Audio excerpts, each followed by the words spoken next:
आपके सामने एक चार्ट दिख रहा है। इस चार्ट को अगर आपने समझ लिया, सीख लिया और अच्छे से दिमाग में उतार लिया तो यकीन मानिए आप टेंसेस के मास्टर बन जाओगे और खुद तो क्या दूसरों को भी सिखाओगे। दोस्तों, इस दुनिया में जितने भी सेंटेंसेस बोले जाते हैं 99% सेंटेंसेस इन्हीं 12 टेंसेस के किसी न किसी बॉक्स में पढ़ते हैं। तो यानी कि अगर हम इन 12 टेंसेस के बॉक्सेस के इस चार्ट को अच्छी तरह से सीख लें तो हम इस दुनिया के 99% वाक्यों को आसानी से इंग्लिश में बोल सकते हैं। दोस्तों, इस वीडियो में टेंसेस की सारी चीज़ें कवर की गई हैं। कौन कौन से टेंसेस में कौन कौन सी हेल्पिंग वर्ब्स लगेंगी और मेन वर्ब अपने किस फॉर्म में आएगा, नेगेटिव सेंटेंसेस कैसे बनाना है, इंटरोगेटिव सेंटेंसेस कैसे बनाना है, ये सारी चीज़ें कवर की गई हैं। दोस्तों, इस वीडियो को पूरा देखने के बाद एक बच्चा भी टेंस सीख जाएगा, क्योंकि मैं टेंसेस को एकदम लॉजिक से सिखाने वाला हूँ। शर्त बस इतनी सी है कि इस वीडियो को आपको पूरी देखनी होगी, एकदम अंत तक। तो चलिए वीडियो शुरू करते हैं। दोस्तों, बहुत से लोगों को लगता है कि टाइम को ही टेंस कहा जाता है, मगर ये बात 100% रॉन्ग है। टेंस असल में टाइम और वर्क का कॉम्बिनेशन है। जैसा कि आप चार्ट में भी देख सकते हैं कि एक तरफ टाइम का कॉलम है तो दूसरी तरफ वर्क का रो है। टाइम 3 तरह के होते हैं। पहला प्रेजेंट यानी कि वर्तमान समय, जिसके अंतर्गत ऐसे वाक्य आते हैं जिनके अंत में है, हो या हूँ लगा रहता है। जैसे वह दौड़ती है, हम लोग खेल रहे हैं, तुम खा चुके हो, मैं 2 घंटों से पढ़ रहा हूँ इत्यादि। आप देख सकते हैं कि ये सभी वाक्य है, हैं, हो या हूँ से खत्म हो रहे हैं। ये सभी वर्तमान समय के वाक्य हैं। दूसरा समय होता है पास्ट यानी कि भूतकाल यानी कि बीता हुआ समय, जिसके अंतर्गत ऐसे वाक्य आते हैं जिनके अंत में सामान्यतः था, थे, थी इत्यादि लगा रहता है। जैसे वह दौड़ती थी, हम लोग खेल रहे थे, तुम खा चुके थे, मैं 2 घंटों से पढ़ रहा था इत्यादि। और तीसरा समय होता है फ्यूचर यानी कि भविष्य काल यानी कि आने वाला समय, जिसके अंतर्गत ऐसे वाक्य आते हैं जिनके अंत में गा गेगी इत्यादि लगा रहता है। जैसे वह दौड़ेगी, हम लोग खेल रहे होंगे, तुम खा चुके होगे, मैं 6 बजे से पढ़ रहा होऊंगा इत्यादि। चलिए, ये तो हो गई टाइम की बात। आइए अब हम वर्क को समझते हैं कि टेंसेस की भाषा में वर्क कितने टाइप्स के होते हैं। जैसा कि आप चार्ट में देख सकते हैं कि वर्क टोटल 4 तरह के होते हैं। पहला इंडेफिनिट, दूसरा कॉन्टिन्यूअस, तीसरा परफेक्ट और चौथा परफेक्ट कॉन्टिन्यूअस। वैसे तो वर्क मेनली 2 ही तरह के होते हैं, कॉन्टिन्यूअस और परफेक्ट। इन्हीं दोनों वर्क से 2 और तरह के वर्क निकलते हैं, इंडेफिनिट और परफेक्ट कॉन्टिन्यूअस। तो अगर आप पहले कॉन्टिन्यूअस और परफेक्ट को समझ जाते हैं तो इंडेफिनिट और परफेक्ट कॉन्टिन्यूअस को आप बहुत ही आसानी से समझ जाएंगे। तो सबसे पहले हम कॉन्टिन्यूअस को समझते हैं। दोस्तों, कॉन्टिन्यूअस का मतलब होता है जारी। इसीलिए कॉन्टिन्यूअस वर्क में ऐसे वाक्य आते हैं जिनमें काम प्रेजेंट में कॉन्टिन्यू मीन्स जारी है यानी कि हो रहा है, या पास्ट में यानी कि बीते हुए समय में कॉन्टिन्यू था यानी कि हो रहा था, या फिर फ्यूचर में यानी कि आने वाले समय में कॉन्टिन्यू रहेगा यानी कि हो रहा होगा।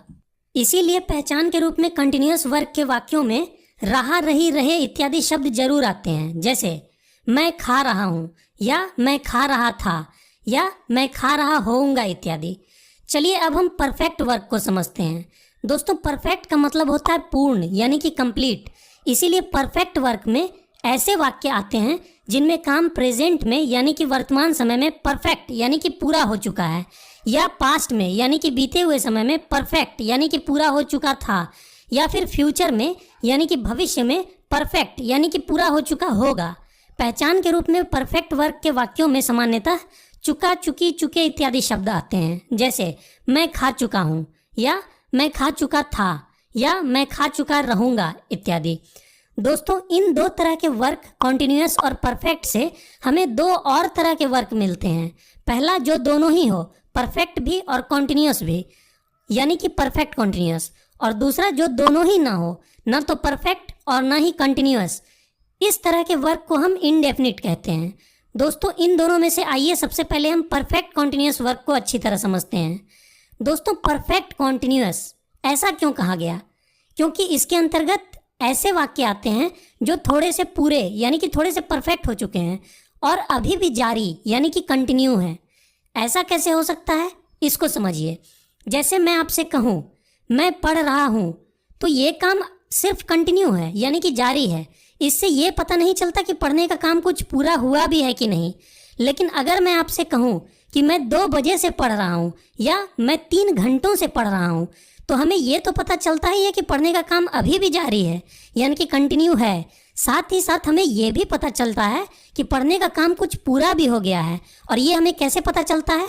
उस समय यानी कि टाइम से जो वाक्य में दिया गया है, जैसे 2 बजे से या 3 घंटों से, क्योंकि इतने समय से या इतने समय में हमने काम का कुछ भी हिस्सा तो परफेक्ट यानी कि पूरा कर ही लिया होगा, चाहे वो समय कितना भी छोटा क्यों ना हो।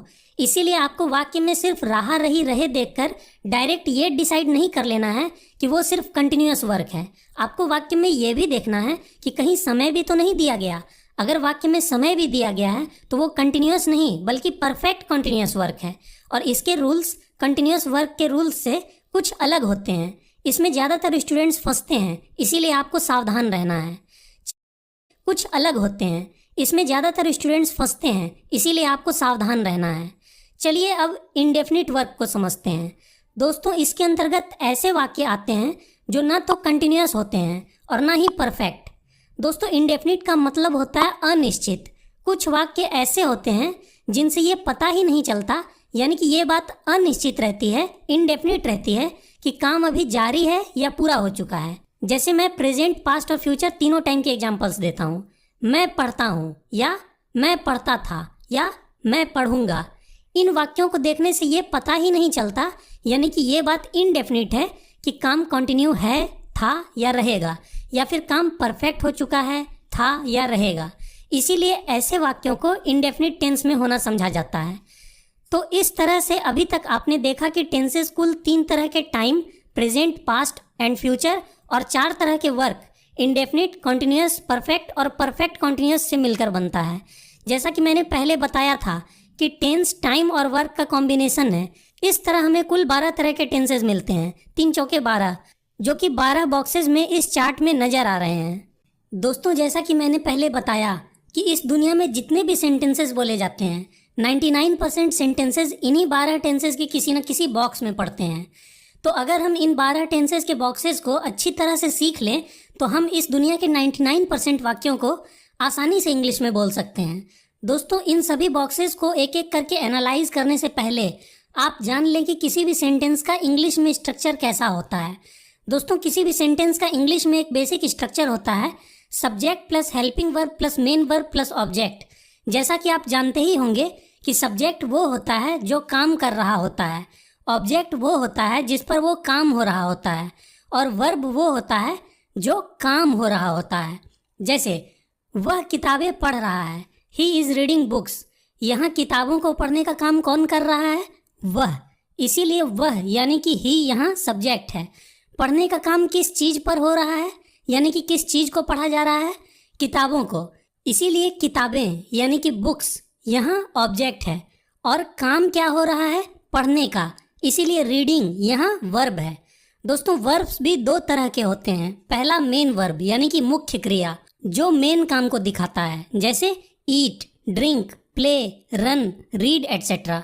और दोस्तों, इनके 5 फॉर्म्स होते हैं जिन्हें V1, V2, V3, V4 और V5 से इंडिकेट किया जाता है। जैसे वर्ब ईट की 5 फॉर्म्स होती हैं, eat, ate, eaten, eating, eats. और दोस्तों, दूसरे तरह के वर्ब्स होते हैं हेल्पिंग वर्ब्स, जो मेन वर्ब की हेल्प करते हैं टेंसेस दिखाने में।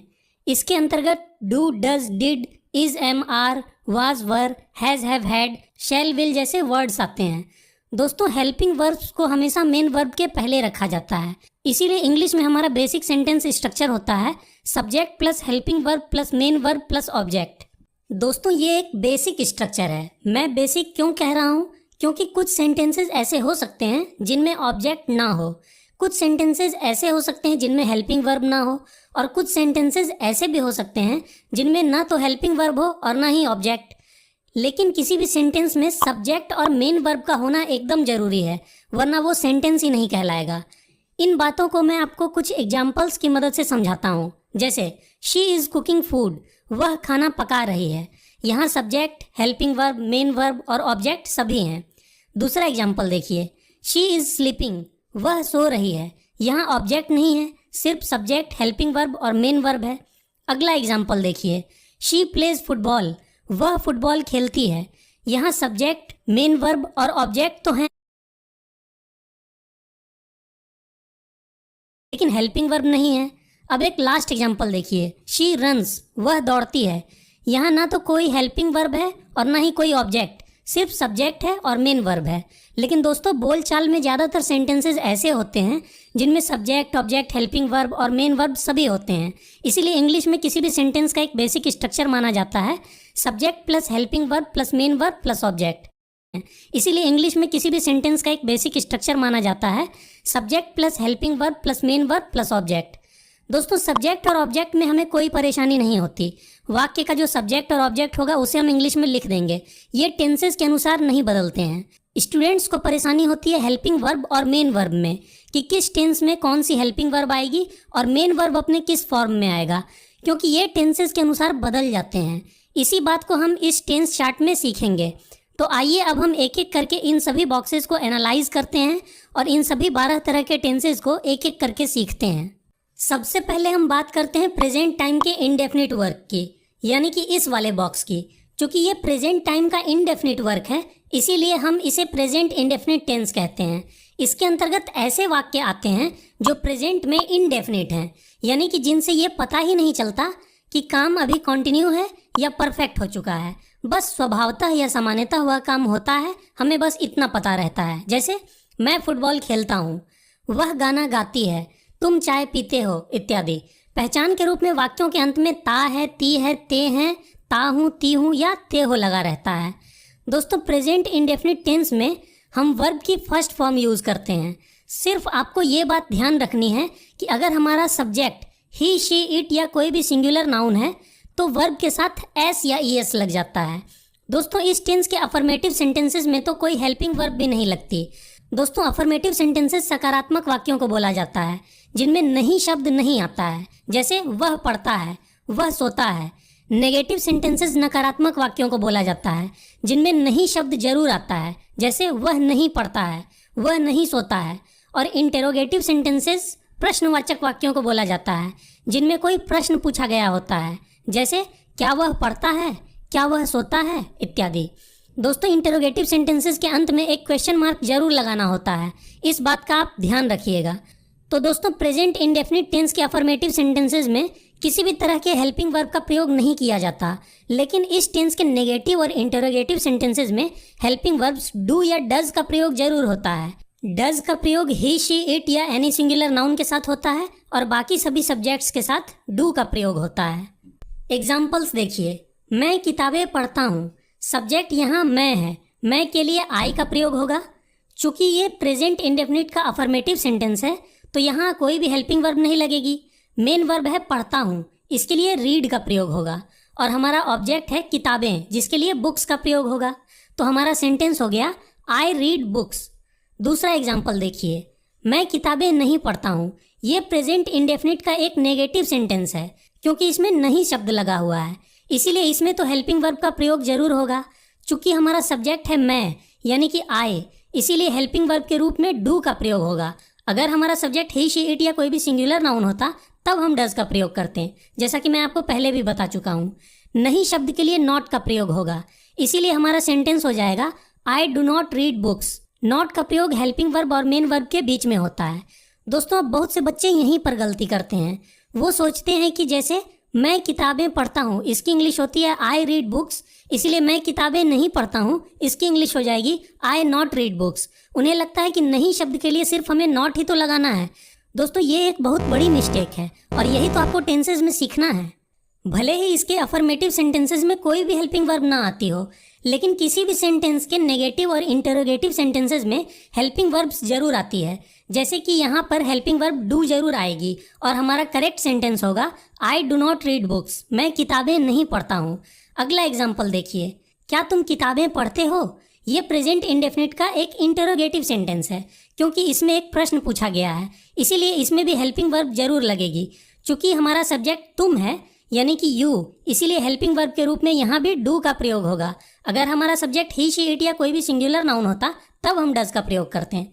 दोस्तों इंटरोगेटिव सेंटेंसेस बनाने के लिए हम हेल्पिंग वर्ब को सब्जेक्ट के आगे रख देते हैं, इसीलिए हमारा सेंटेंस हो जाएगा डू यू रीड बुक्स। अगला एग्जाम्पल देखिए, क्या तुम किताबें नहीं पढ़ते हो। दोस्तों ये भी एक इंटरोगेटिव सेंटेंस है क्योंकि इसमें भी एक प्रश्न पूछा गया है, लेकिन इन तरह के सेंटेंसेस को नेगेटिव इंटरोगेटिव सेंटेंसेस कहा जाता है क्योंकि इनमें नहीं शब्द भी लगा रहता है। इसमें भी हेल्पिंग वर्ब का प्रयोग सब्जेक्ट के पहले होगा क्योंकि ये एक इंटरोगेटिव सेंटेंस है, और साथ ही सब्जेक्ट के बाद और मेन वर्ब के पहले नॉट का भी प्रयोग होगा क्योंकि ये एक नेगेटिव सेंटेंस भी है। इसीलिए हमारा सेंटेंस हो जाएगा do you not read books. चलिए अब हम कुछ और एग्जाम्पल्स देखते हैं जिनमें सब्जेक्ट ही शी इट या कोई सिंगुलर नाउन होता है, जिनमें हम वर्ब के साथ एस या ईएस लगाते हैं। वह किताबें पढ़ता है, ये प्रेजेंट इंडेफिनिट टेंस का एक अफर्मेटिव सेंटेंस है, इसीलिए इसमें किसी भी तरह के हेल्पिंग वर्ब का यूज नहीं होगा, और सब्जेक्ट चूंकि वह है यानी कि ही, इसीलिए वर्ब के साथ एस या ईएस लगेगा। इसीलिए हमारा सेंटेंस हो जाएगा ही रीड्स बुक्स। दोस्तों किन तरह के वर्ब्स में एस लगता है और किन में ईएस लगता है, इनके लिए कुछ रूल्स हैं। इन रूल्स को जानने के लिए इस वीडियो को देखने के बाद आप मेरी rules of adding S ES and IES to a verb वाली वीडियो को भी देख सकते हैं, जिसका लिंक आपको आई बटन और डिस्क्रिप्शन दोनों में मिल जाएगा। फिलहाल आप यहाँ पर ध्यान दीजिए, वह किताबें पढ़ता है, ही रीड्स बुक्स। इसका नेगेटिव सेंटेंस होगा वह किताबें नहीं पढ़ता है। यहाँ अब हेल्पिंग वर्ब जरूर आएगी, चूंकि सब्जेक्ट ही है इसीलिए हेल्पिंग वर्ब के रूप में डज का प्रयोग होगा। दोस्तों डज असल में डू का ही एक रूप है। सब्जेक्ट के ही शी इट या कोई भी सिंगुलर नाउन रहने पर वर्ब डू में जब ईएस लग जाता है तब वह डज बन जाता है। इसीलिए हमारा सेंटेंस हो जाएगा he does not read books. ध्यान दीजिए कि यहाँ सब्जेक्ट के ही रहने पर भी रीड के साथ एस या ईएस नहीं लगा है, क्योंकि एस या ईएस तो अपना प्रभाव डू में लगकर उसे डज बनाकर तो दिखा ही चुका है। इसीलिए अब हमें रीड के साथ एस या ईएस लगाने की ज़रूरत नहीं है। दोस्तों आप हमेशा ध्यान रखिएगा कि सब्जेक्ट का प्रभाव हमेशा अपने सबसे नज़दीक या पहले आने वाले वर्ब पर ही पड़ता है, चाहे वो हेल्पिंग वर्ब हो या मेन वर्ब। अगला एग्जाम्पल देखिए, क्या वह किताबें पढ़ता है। चूंकि ये एक इंटेरोगेटिव सेंटेंस है इसीलिए हेल्पिंग वर्ब पहले आ जाएगी और हमारा सेंटेंस हो जाएगा डज ही रीड बुक्स। ध्यान दीजिए कि यहाँ भी सब्जेक्ट ही रहने पर भी रीड के साथ हमने एस या ईएस का यूज़ नहीं किया है, क्योंकि एस या ईएस का यूज़ तो पहले ही हमने हेल्पिंग वर्ब डू में करके उसे डज में बदल ही दिया है। अगला एग्जाम्पल देखिए, क्या वह किताबें नहीं पढ़ता है। ये एक नेगेटिव इंटरोगेटिव सेंटेंस है, इसीलिए इसकी इंग्लिश हो जाएगी does he not read books. तो दोस्तों ये था प्रेजेंट इंडेफिनिट टेंस। उम्मीद है इसे आप समझ गए होंगे। अब हम बढ़ते हैं अगले बॉक्स की तरफ, जिसमें पास्ट टाइम का इंडेफिनिट वर्क आता है। इसे हम पास्ट इंडेफिनिट टेंस कहते हैं। इसके अंतर्गत ऐसे वाक्य आते हैं जो पास्ट में इंडेफिनिट थे, यानी कि जिनसे ये पता नहीं चलता कि काम पास्ट में कंटिन्यू था या परफेक्ट हो चुका था। बस स्वभावतः या सामान्यतः वह काम होता था या हुआ, हमें बस इतना पता रहता है। जैसे मैं फुटबॉल खेलता था, वह गाना गाती थी, तुम चाय पीते थे इत्यादि। हालांकि पास्ट इंडेफिनिट टेंस के ज़्यादातर वाक्य इस तरह के होते हैं, वह बाजार गया और सब्जी ले आया, उसने मेरी बहुत सहायता की, वे लोग आगरा गए, मुझे यह फिल्म अच्छी नहीं लगी। पहचान के रूप में वाक्यों के अंत में ता था ती थी ते थे लगा रहता है, या क्रिया का अंत आ ई ए जैसे साउंड से होता है। दोस्तों पास्ट इंडेफिनिट टेंस में हम वर्ब की सेकेंड फॉर्म का यूज़ करते हैं, और आप ये बात हमेशा याद रखें कि केवल पास्ट इंडेफिनिट टेंस ही एक ऐसा टेंस है जिसमें वर्ब की सेकेंड फॉर्म यानी कि V2 का प्रयोग होता है। बाकी किसी भी टेंस में वर्ब की सेकेंड फॉर्म का प्रयोग नहीं होता, और यहाँ तो वर्ब में एस या ईएस लगाने का भी कोई चक्कर नहीं रहता। सभी तरह के सब्जेक्ट्स के साथ वर्ब की सेकेंड फॉर्म ही लगती है, सिर्फ प्रेजेंट इंडेफिनिट टेंस में ही वर्ब में एस या ईएस लगाने का चक्कर रहता है। एग्जाम्पल्स देखिए, मैंने उसे देखा, आई सॉ हिम, चपरासी ने घंटी बजाई, the peon rang the bell, वे लोग स्कूल गए, दे वेंट टू स्कूल। आप देख सकते हैं कि पास्ट इंडेफिनिट के वाक्यों में सभी तरह के सब्जेक्ट्स के साथ वर्ब की सेकेंड फॉर्म ही आ रही है और कोई हेल्पिंग वर्ब भी नहीं लग रही। लेकिन ऐसा सिर्फ अफर्मेटिव सेंटेंसेज में ही होता है। इसके नेगेटिव और इंटरोगेटिव सेंटेंसेज में हेल्पिंग वर्ब डिड का प्रयोग जरूर होगा, और डिड चूंकि डू का ही सेकेंड फॉर्म है इसीलिए सब्जेक्ट के साथ डिड के रूप में वर्ब की सेकेंड फॉर्म तो यूज़ हो ही जाएगी। इसीलिए अब मेन वर्ब अपने सेकेंड फॉर्म में नहीं रहेगा, बल्कि वो अपने बेस फॉर्म यानी कि फर्स्ट फॉर्म में वापस आ जाएगा। ये बहुत ध्यान देने वाली बात है, इसे एग्जाम्पल्स के माध्यम से समझिए। जैसे तुमने उसे देखा, यू सॉ हिम, ये पास्ट इंडेफिनिट का एक अफर्मेटिव सेंटेंस है, इसीलिए हेल्पिंग वर्ब का प्रयोग नहीं हुआ। इसका नेगेटिव सेंटेंस होगा तुमने उसे नहीं देखा, इसकी इंग्लिश होगी you did not see him. Negative sentence रहने के कारण इसमें हेल्पिंग वर्ब डिड आया है, और चूंकि अब पास्ट इंडेफिनिट टेंस को शो करने के लिए डू की सेकेंड फॉर्म डिड लग ही चुकी है, तो अब हमारा मेन वर्ब सॉ अपनी बेस फॉर्म यानी कि फर्स्ट फॉर्म सी में बदल गया है।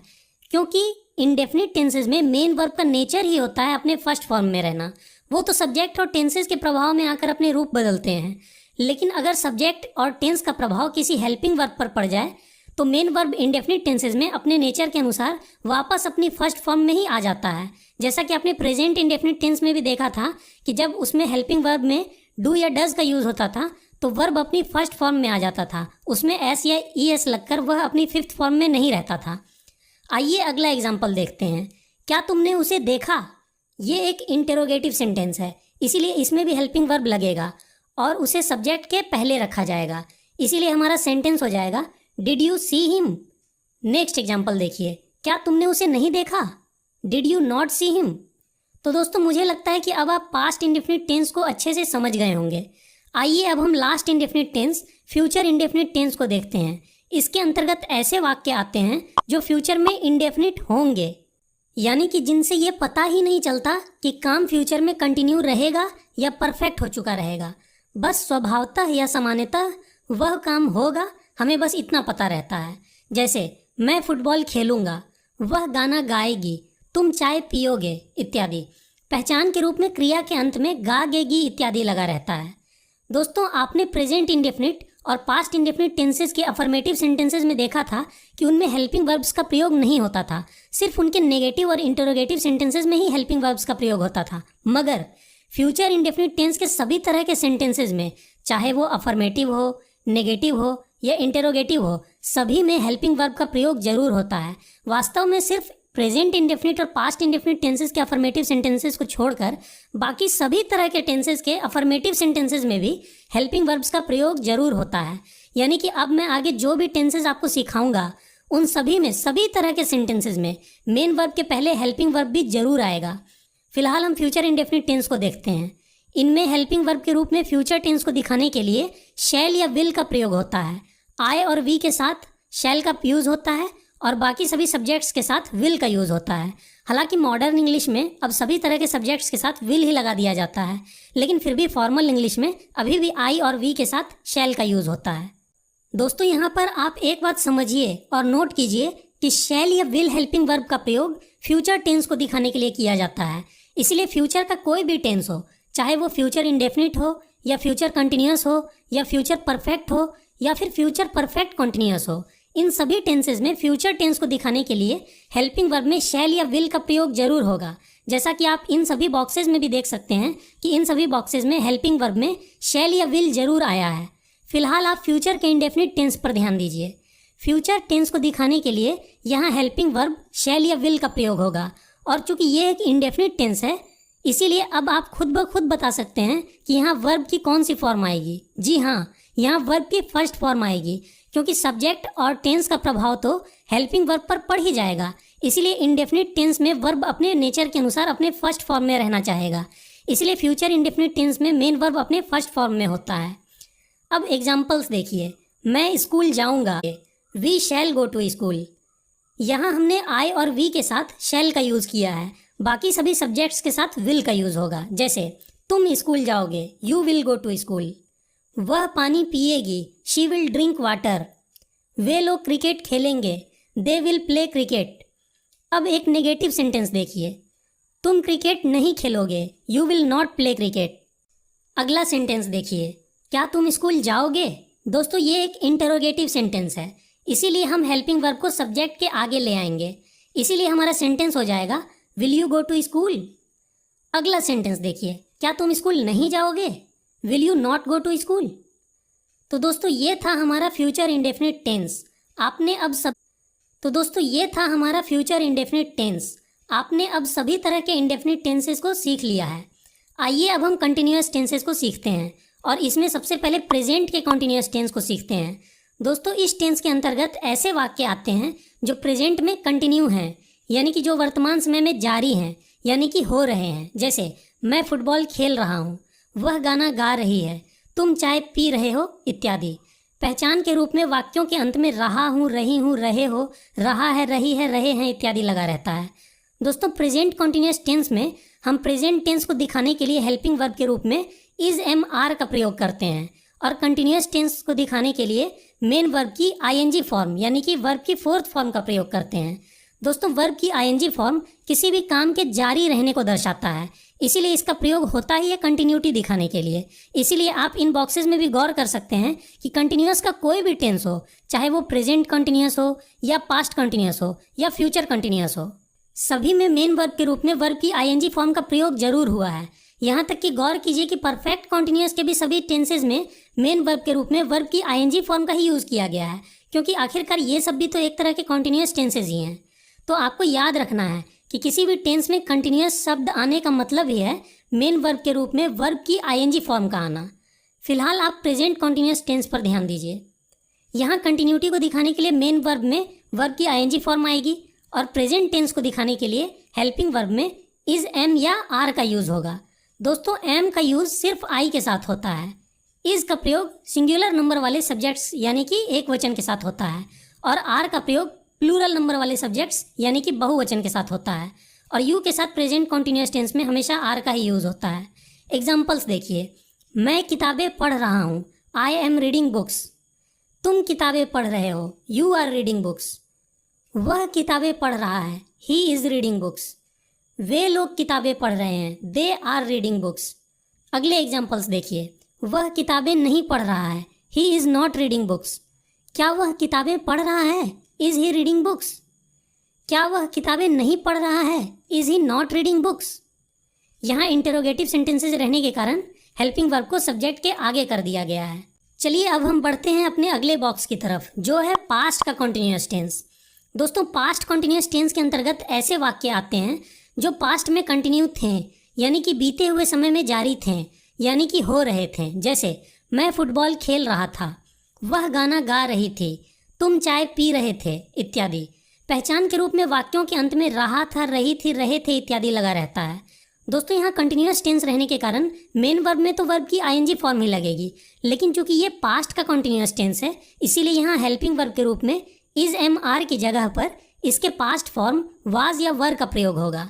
सिंगुलर सब्जेक्ट के साथ वाज का प्रयोग होता है और प्लूरल सब्जेक्ट के साथ वर का, लेकिन यू के साथ पास्ट कॉन्टिन्यूअस टेंस में हमेशा वर का ही प्रयोग होता है।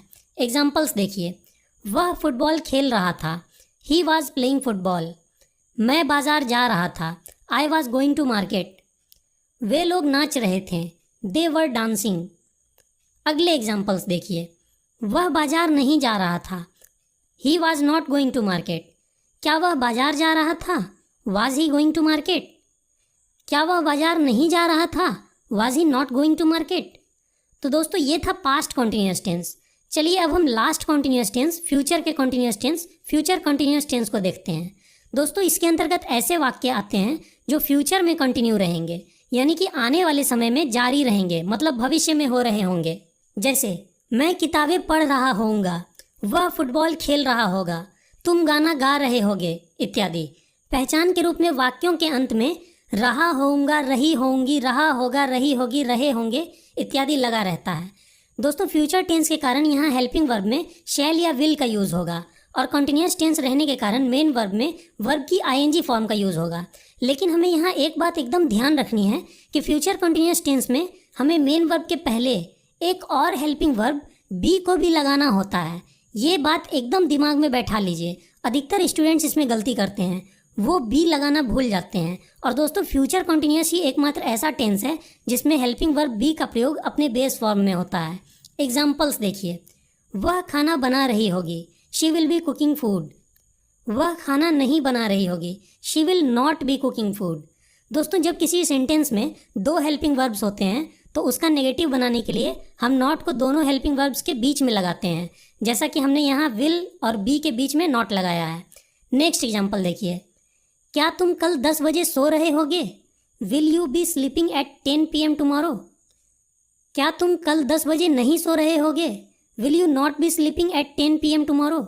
दोस्तों जब भी किसी सेंटेंस में एक से ज़्यादा हेल्पिंग वर्ब्स होते हैं तब हम इंटेरोगेटिव सेंटेंसेस बनाने के लिए सिर्फ एक पहले आने वाले हेल्पिंग वर्ब जो सब्जेक्ट के पास में रहता है, सिर्फ उसे ही सब्जेक्ट के आगे रखते हैं।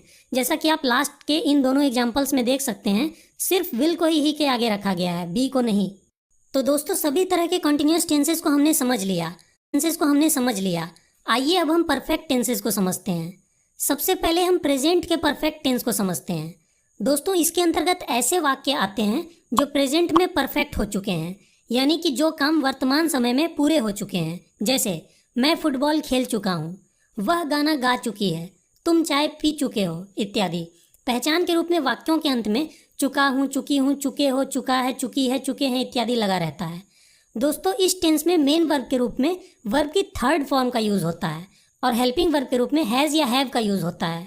ही, शी, इट या एनी सिंगुलर नाउन के साथ हैज़ का यूज होगा और बाकी सभी सब्जेक्ट्स के साथ हैव का यूज होगा। दोस्तों यहाँ एक नोट करने वाली बात यह है कि किसी भी तरह के परफेक्ट टेंस में, चाहे वो परफेक्ट हो या परफेक्ट कंटिन्यूअस, हेल्पिंग वर्ब में हैज़, हैव या हैड का प्रयोग जरूर होता है। जैसा कि आप चार्ट में भी देख सकते हैं, परफेक्ट और परफेक्ट कंटिन्यूअस के प्रेजेंट, पास्ट और फ्यूचर सभी टेंसेज में हेल्पिंग वर्ब के रूप में हैज़, हैव या हैड जरूर आया है। आपको ये याद रखना है कि परफेक्ट शब्द आने का मतलब ही है हेल्पिंग वर्ब में हैज़, हैव या हैड का आना। अब दूसरी बात नोट कीजिए कि नॉर्मल परफेक्ट टेंसेज में, चाहे वो प्रेजेंट परफेक्ट हो, पास्ट परफेक्ट हो या फिर फ्यूचर परफेक्ट टेंस हो, इन सभी में मेन वर्ब की थर्ड फॉर्म का प्रयोग जरूर होता है। लेकिन ऐसा परफेक्ट कंटिन्यूअस टेंसेज में नहीं होता। परफेक्ट होने के कारण यहाँ हेल्पिंग वर्ब में तो हैज़, हैव या हैड का यूज होता है, लेकिन कंटिन्यूअस रहने के कारण मेन वर्ब में यहाँ वर्ब की आईएनजी फॉर्म लग जाती है। दोस्तों मैं आपको यहाँ पर एक छोटी सी बात और बता दूं कि हैज़, हैव और हैड में वर्ब की बेस फॉर्म हैव होती है और जब हम इसमें एस या ईएस जोड़ देते हैं तो यह हैज़ में बदल जाती है, यानी कि हैव प्लस एस या ES is equal to has. मतलब हैज़, हैव का ही एस या ईएस फॉर्म है, इसीलिए हैज़ का यूज़ ही, शी, इट या एनी सिंगुलर नाउन के साथ होता है। और दोस्तों हैड असल में हैज़ या हैव का पास्ट फॉर्म है, इसीलिए प्रेजेंट के परफेक्ट टेंस में हम हैज़ या हैव का यूज़ करते हैं और पास्ट के परफेक्ट टेंस में हम इसके पास्ट फॉर्म हैड का यूज़ करते हैं। चलिए फिलहाल हम प्रेजेंट परफेक्ट टेंस के कुछ एग्जाम्पल्स को देखते हैं। मैं फुटबॉल खेल चुका हूँ, आई हैव प्लेड फुटबॉल। वह ऑफिस जा चुका है, he has gone to office. वह ऑफिस नहीं जा चुका है या वह ऑफिस नहीं गया है, दोनों एक ही बात है। He has not gone to office. क्या तुम काम पूरा कर चुके हो, have you completed the work. क्या तुम काम पूरा नहीं कर चुके हो या क्या तुमने काम पूरा नहीं किया है, दोनों एक ही बात है, have you not completed the work. चलिए अब हम अगले परफेक्ट टेंस को देखते हैं जो कि है पास्ट परफेक्ट टेंस। दोस्तों इसके अंतर्गत ऐसे वाक्य आते हैं जो पास्ट में परफेक्ट हो चुके थे, यानी कि जो काम भूतकाल में पूरे हो चुके थे। जैसे मैं फुटबॉल खेल चुका था, वह गाना गा चुकी थी, तुम चाय पी चुके थे इत्यादि। पहचान के रूप में वाक्यों के अंत में चुका था, चुकी थी, चुके थे इत्यादि लगा रहता है। चूंकि परफेक्ट टेंस है इसीलिए मेन वर्ब में वर्ब की थर्ड फॉर्म का यूज होगा और चूंकि पास्ट का परफेक्ट टेंस है इसीलिए हेल्पिंग वर्ब में पास्ट टेंस को शो करने के लिए हैज़ या हैव का पास्ट फॉर्म हैड का प्रयोग होगा सभी तरह के सब्जेक्ट्स के साथ। एग्जाम्पल्स देखिए, मैं फुटबॉल खेल चुका था, आई हैड प्लेड फुटबॉल। वह ऑफिस जा चुका था, he had gone to office. वह ऑफिस नहीं जा चुका था या वह ऑफिस नहीं गया था, दोनों एक ही बात है, he had not gone to office. क्या तुम काम पूरा कर चुके थे, had you completed the work. क्या तुम काम पूरा नहीं कर चुके थे या क्या तुमने काम पूरा नहीं किया था, दोनों एक ही बात है, had you not completed the work. चलिए अब हम last perfect tense future perfect tense को समझते हैं। दोस्तों इसके अंतर्गत ऐसे वाक्य आते हैं जो फ्यूचर में परफेक्ट हो चुके होंगे, यानी कि जो काम भविष्य में पूरे हो चुके होंगे। जैसे मैं फुटबॉल खेल चुका होऊंगा, वह ऑफिस जा चुका होगा, तुम कल इस समय तक आगरा पहुंच चुके होगे, वे लोग रविवार तक काम पूरा कर चुके होंगे इत्यादि।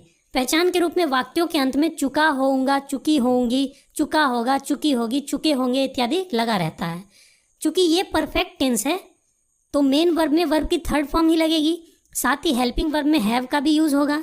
लेकिन चूंकि ये एक फ्यूचर टेंस भी है इसीलिए फ्यूचर टेंस को दिखाने के लिए हेल्पिंग वर्ब में शैल या विल का भी यूज होगा।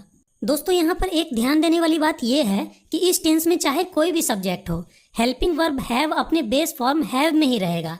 सब्जेक्ट के ही, शी, इट या कोई भी सिंगुलर नाउन रहने पर भी वो हैज़ में नहीं बदलेगा, क्योंकि सब्जेक्ट और टेंस का प्रभाव तो इसके पहले आने वाले हेल्पिंग वर्ब शैल या विल पर पड़ ही जाएगा। इसीलिए हैव पर अब सब्जेक्ट का प्रभाव नहीं पड़ेगा, इसलिए सब्जेक्ट के अनुसार हैव अपने फॉर्म को चेंज नहीं करेगा। वो इस टेंस में सभी तरह के सब्जेक्ट्स के साथ अपने बेस फॉर्म हैव के ही रूप में आएगा। चलिए कुछ एग्जाम्पल्स देखते हैं। मैं फुटबॉल खेल चुका रहूँगा, I shall have played football. वह ऑफिस जा चुका रहेगा, he will have gone to office. दोस्तों आप यहाँ देख सकते हैं कि सब्जेक्ट के ही रहने पर भी यहाँ हमने इसके साथ हैज़ का यूज़ नहीं किया बल्कि हैव का यूज़ किया है, क्योंकि ही का इफेक्ट तो पहले आने वाले हेल्पिंग वर्ब विल पर पड़ ही चुका है। अगले एग्जाम्पल्स देखिए। वह ऑफिस नहीं जा चुका रहेगा, जिसे हम इस तरह भी कह सकते हैं, वह ऑफिस नहीं गया रहेगा, he will not have gone to office. क्या तुम काम पूरा कर चुके रहोगे, will you have completed the work. क्या तुम काम पूरा नहीं किए रहोगे, will you not have completed the work. तो दोस्तों सभी तरह के परफेक्ट टेंसेस को हमने समझ लिया। आइए अब हम तीनों तरह के परफेक्ट कॉन्टिन्यूअस टेंसेस को समझते हैं। दोस्तों जैसा कि इस वीडियो में मैं आपको पहले भी इसके बारे में बता चुका हूँ कि ये है तो एक तरह का कॉन्टिन्यूअस टेंस ही, यानी कि इसमें हमें ये पता रहता है कि काम जारी है, यानी कि अभी हो रहा है, लेकिन साथ ही साथ हमें ये भी पता रहता है कि काम का कुछ हिस्सा पूरा भी हो चुका है, यानी कि कुछ हिस्सा परफेक्ट भी हो चुका है, क्योंकि हमें यहाँ समय के बारे में भी बताया गया रहता है कि काम कुछ समय से चालू है। जैसे मैं 2 घंटों से पढ़ रहा हूँ, वह 4 बजे से सो रहा था, हम लोग 3 दिनों से काम कर रहे हैं। दोस्तों इन तरह के सेंटेंसेस में चूंकि समय का भी जिक्र है कि काम इतने समय से चालू है, जैसे 2 घंटों से या 4 बजे से या 3 दिनों से, इसीलिए ये तो पक्का है कि इतने समय में काम का कुछ भी हिस्सा तो जरूर पूरा हुआ होगा, यानी कि परफेक्ट हुआ होगा। अब चूंकि काम का कुछ हिस्सा कुछ समय में परफेक्ट भी हो चुका है और काम अभी भी कंटिन्यू है, इसीलिए इसे हम परफेक्ट कॉन्टिन्यूअस टेंस कहते हैं। दोस्तों परफेक्ट कॉन्टिन्यूअस टेंसेज हिंदी में आसान दिखते हैं, लेकिन इंग्लिश में इसे बनाना थोड़ा कॉम्प्लेक्स है। ये सिंपल कॉन्टिन्यूअस टेंसेज नहीं है, इस बात का हमेशा ध्यान रखिएगा। बहुत से स्टूडेंट्स इसमें गलती करते हैं क्योंकि इसका स्ट्रक्चर सिंपल कॉन्टिन्यूअस टेंसेज के स्ट्रक्चर से थोड़ा अलग होता है, लेकिन अगर आप लॉजिक के साथ इसे समझिएगा तो इसे बहुत ही आसानी से समझ जाइएगा। दोस्तों परफेक्ट कॉन्टिन्यूअस टेंसेज में कैसी मेन वर्ब आएगी और कौन सी हेल्पिंग वर्ब जरूर आएगी, ये आप खुद भी ट्रेस कर सकते हैं अगर आप लॉजिक लगाकर देखें तो। देखिए चूंकि ये एक तरह का कॉन्टिन्यूअस टेंस ही है, इसीलिए मेन वर्ब में तो वर्ब की आईएनजी फॉर्म ही आएगी, ये बात तो पक्की है, जैसा कि आपने कॉन्टिन्यूअस टेंसेज में देखा था।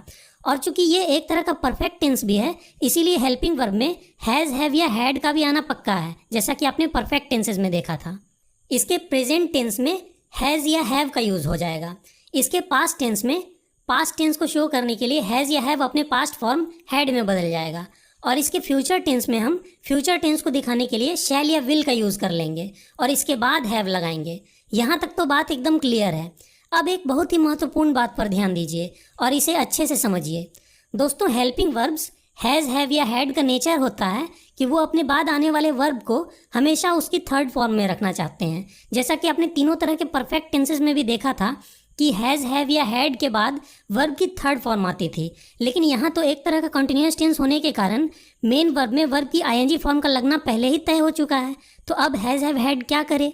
तो दोस्तों हैज़, हैव या हैड अपने बाद और मेन वर्ब के पहले एक और हेल्पिंग वर्ब को यूज़ कर लेते हैं जो कि वर्ब बी की थर्ड फॉर्म होती है, और वो है बीन।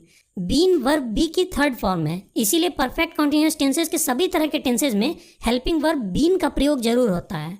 चलिए अब ये बात भी आपको समझ में आ गई कि वर्ब बीन इन सभी में क्यों लगा है। आइए अब परफेक्ट कॉन्टिन्यूअस टेंसेस में एक आखिरी बात को समझते हैं, जिससे कि आपको इसका पूरा स्ट्रक्चर 100% क्लियर हो जाएगा। दोस्तों चूंकि परफेक्ट कॉन्टिन्यूअस टेंसेस में समय का भी जिक्र होता है, इसीलिए उस समय को दिखाने के लिए हम वाक्य के इंग्लिश ट्रांसलेशन में सेंटेंस के अंत में उस टाइम या टाइम इंटरवल यानी कि उस समय या समय अंतराल का जिक्र कर देते हैं। जैसे 2 बजे से के लिए हम सिंस 2 o'clock का यूज़ करेंगे और 2 घंटों से के लिए हम फॉर 2 hours का यूज़ करेंगे। दोस्तों यहाँ पर गौर कीजिए कि से शब्द के लिए हमने पहले वाले एग्जाम्पल में सिंस का यूज़ किया है, तो दूसरे वाले एग्जाम्पल में फॉर का। अब इसका फंडा समझिए। देखिए वाक्यों में समय 2 तरह से दिया हो सकता है। पहला तरीका एक फिक्स टाइम दिया हो, जैसे 2 बजे से, सुबह से, सोमवार से, साल 2020 से इत्यादि। यहाँ हमें पता चलता है कि काम एग्जैक्टली किस समय से चालू है, ऐसे कंडीशन में सिंस का यूज़ होता है। दूसरा तरीका ये हो सकता है कि एक फिक्स टाइम ना बताकर एक टाइम इंटरवल यानी कि समय अंतराल बताया गया हो कि काम कितनी देर से चालू है, जैसे 2 घंटों से, 4 दिनों से या 3 सालों से। यहाँ एक फिक्स टाइम नहीं दिया गया रहता, जैसे अगर हम कहें 2 घंटों से, तो हो सकता है कि 1 बजे से 3 बजे तक की बात हो रही हो, या 2 बजे से 4 बजे तक की बात हो रही हो, या फिर 6 बजे से 8 बजे तक की बात हो रही हो, क्योंकि इन सभी के बीच में 2 घंटों का ही समय अंतराल है। ऐसे कंडीशन में हम सिंस का नहीं बल्कि फॉर का यूज़ करते हैं।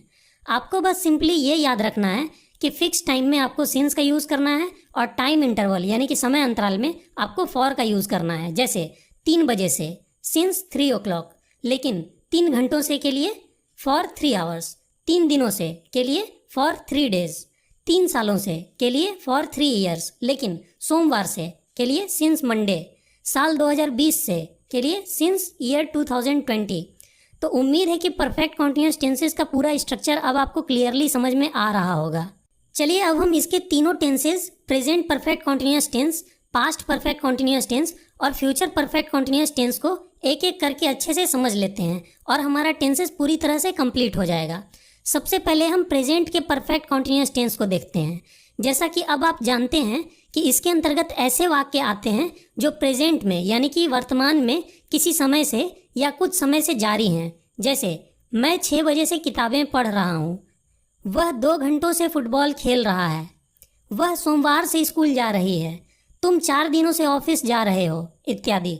दोस्तों चूंकि इसमें एक तरह का प्रेजेंट का परफेक्ट टेंस है, इसीलिए हेल्पिंग वर्ब के रूप में हमने हैज़ या हैव का यूज़ किया है और उसके बाद वर्ब की थर्ड फॉर्म यूज़ करनी होगी तो हमने एक और हेल्पिंग वर्ब बीन का यूज़ कर लिया है जो कि वर्ब बी की थर्ड फॉर्म है। अब चूंकि ये एक तरह का कंटिन्यूअस टेंस भी है, इसीलिए हमने आगे मेन वर्ब में वर्ब की आईएनजी फॉर्म का यूज़ किया है। उसके बाद हम सिंस या फॉर लगाकर टाइम का जिक्र कर देंगे। एग्जाम्पल्स देखिए, मैं 5 बजे से फुटबॉल खेल रहा हूँ, I have been playing football since 5 o'clock। दोस्तों यहाँ एक फिक्स टाइम दिया गया है 5 बजे से, इसीलिए हमने यहाँ शब्द से के लिए सिंस का यूज़ किया है। और दोस्तों 99% स्टूडेंट्स इसे इस तरह से बनाने की गलती करते हैं, मैं 5 बजे से फुटबॉल खेल रहा हूँ, I am playing football since 5 o'clock, जो कि पूरी तरह से गलत है। आपको ये हमेशा ध्यान रखना है कि ऐसे सेंटेंसेस नॉर्मल कॉन्टिन्यूअस टेंसेस के नहीं बल्कि परफेक्ट कॉन्टिन्यूअस टेंसेस के होते हैं। इसीलिए इनको नॉर्मल कॉन्टिन्यूअस टेंसेस के रूल्स की मदद से नहीं बल्कि परफेक्ट कॉन्टिन्यूअस टेंसेस की रूल्स की मदद से बनाना होगा, जैसा कि अभी हमने बनाया है। मैं 5 बजे से फुटबॉल खेल रहा हूँ, I have been playing football since 5 o'clock।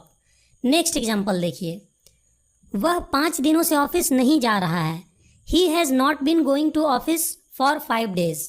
दोस्तों यहाँ हैज़ का यूज़ हुआ है क्योंकि हमारा सब्जेक्ट ही है, और दोस्तों यहाँ हमने सिंस के बजाय फॉर का यूज़ किया है क्योंकि यहाँ एक फिक्स टाइम नहीं दिया गया है बल्कि एक टाइम इंटरवल दिया गया है 5 दिनों से, फॉर 5 days। नेक्स्ट एग्जाम्पल देखिए, क्या तुम रविवार से काम कर रहे हो, have you been working since Sunday. क्या तुम 2 घंटों से वीडियो गेम नहीं खेल रहे हो, have you not been playing video game for 2 hours।